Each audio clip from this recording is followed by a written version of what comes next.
Shri Gaurav Gogoi. धन धन No धन्यवाद cross-talks, please. Order, please. No cross-talks.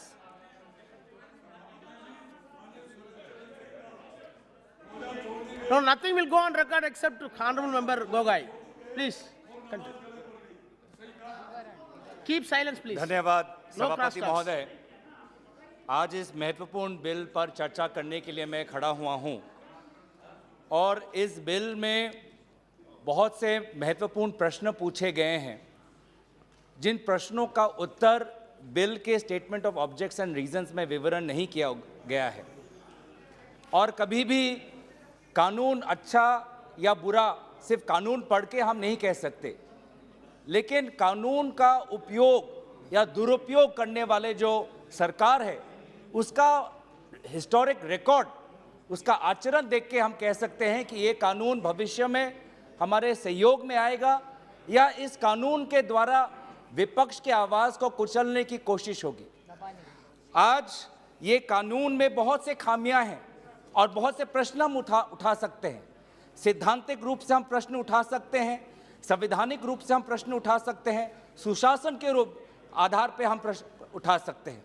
सिद्धांत के रूप में सर, लोकतंत्र का मंदिर 4 स्तंभ पर खड़ा होता है: executive, legislative, judiciary and media, and we want all 4 pillars to be strengthened, but only if the executive strength is strengthened. Without proportionate strengthening of legislation, judiciary and media, then the temple of democracy is vulnerable. And therefore, what is this bill is a classic case where the executive is giving itself more power, but the same proportionate power is not given to legislative. And that is why when checks and balances are not there, that is when a democratic country or a democratic state can be an autocratic state.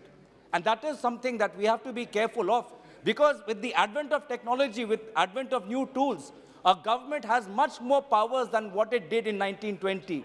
With the hordes of surveillance technologies, including technologies like Pegasus, this government has powers that no other government in the past has seen. And therefore, the question of checks and balances and legislative scrutiny and parliamentary scrutiny become that much more important. And that is why I make my party's demand right at the onset that send this bill to the standing committee for it to be evaluated at a comprehensive level.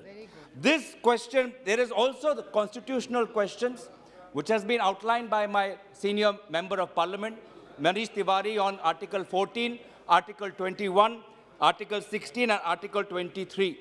Also, sir, on the Puttaswamy judgment outlined the 3 basic principles of proportionality and necessity. Please tell us, how has that 3 test been implemented in the bill of proportionality, of necessity, when you're talking about storage of records? One second, Gaurav. 1 minute. Silence. अध्यक्ष महोदय, सभापति महोदय, सैद्धांतिक रूप से प्रश्न है, संवैधानिक रूप से प्रश्न है और सुशासन के रूप से भी प्रश्न है, जिसका उल्लेख हमारे वरिष्ठ सांसदों ने किया है कि यहाँ पे डेटा प्रोटेक्शन लॉ नहीं है, यहाँ पे डेटाबेस मैनेजमेंट क्या होगा, चाहे सेंट्रल लेवल, स्टेट लेवल, उसका विवरण नहीं है, और तीसरा, आज के तारीख पे डीएनए लॉ भी मिसिंग है। तो जब सराउंडिंग इकोसिस्टम नहीं है, तो ऐसे बहुत से प्रश्न उठ सकते हैं। इसीलिए हम चाहते हैं कि आप इस बिल को लेके जल्दबाजी मत करिए। हम सब चाहते हैं कि हमारी पुलिस कर्मचारी उनके हाथ में और ताकत दे। हम सब चाहते हैं कि पुलिस कर्मचारी आज बहुत कठिन परिस्थिति में काम करते हैं, उनको मदद की ज़रूरत है, लेकिन उनके इतने समस्याएं हैं, आज कानूनी व्यवस्था में इतने समस्या हैं, लेकिन उस समस्याओं का समाधान करने के लिए आप बिल नहीं लेके आए हैं। आज there is a high level of acquittals, the large volume of under trials not facing their trials and they are suffering in jails. There is a lack of fatigue amongst police officers. They are underpaid, they are overworked, they don't have the necessary tools. So there's so much that you can bring in order to strengthen the arms of law enforcement agencies. But it is unfortunate that this government always brings bills that can only be politicized and be used to harass its political opponents. We've talked about the UAPA bill. Please, in your reply today, give how many hardcore terrorists have been caught under UAPA, and how many students and petty activists have been caught. Please tell us, under Sedition Act, how many hardcore sedition acts have you arrested? Unfortunately, sir, they are ministers who talk about shooting people. गोली मारने वाले, slogan देने वाले लोग हैं, लेकिन उन पर कोई कार्रवाई नहीं होती. जेएनयू के उल्लेख किया गया है, विभिन्न और उल्लेख किए गए हैं. सर, इसलिए मैं जानना चाहता हूं कि आज मूल प्रश्न क्या पूछ रहे हैं. हम कानून को लेकर, हम मूल प्रश्न नहीं है. मूल प्रश्न ये है कि इस कानून का दुरुपयोग हो सकता है कि नहीं हो सकता. और बहुत अफसोस की बात है कि अगर 2014 से इस सरकार का अगर हम रिकॉर्ड देखें तो दुरुपयोग होने का ज्यादा और प्रोबेबिलिटी है, ज्यादा और वहां पे चांसेस है. और इसीलिए इस बिल को लेकर हम अपना चिंता प्रकट कर रहे हैं. 87th कमीशन की बात की गई है. सर, 87th लॉ कमीशन के रिपोर्ट में भी when they talk about categories of persons whose measurements can be taken, they talk about convicts of offenses punishable with rigorous imprisonment for a term of 1 year, or they talk about convicted under specified offenses like Section 19 of the Dangerous Drugs Act. This is the recommendation of the 87th Law Commission. But आपके यहाँ पे आपने सारे दायरे हटा दिए.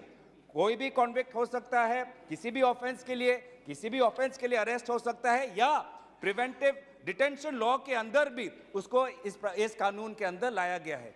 तो इसलिए जो बार बार जो ये लांछन आप पे आ रहा है कि क्या ये सरकार क्या पुलिस स्टेट होना चाहती है, सर्वेलेंस स्टेट होना चाहती है, जो हमारे नागरिकों की जो अधिकार है, जो संवैधानिक अधिकार जो उनके संविधान से मिलती है, जो डॉक्टर बाबा साहब अंबेडकर ने जो अधिकार हमारे देश के नागरिकों को दिया है, क्या उन अधिकार को आप हनन करना चाहते हैं, छीनना चाहते हैं? अगर दूसरा, there was a measurements that the magistrate could order.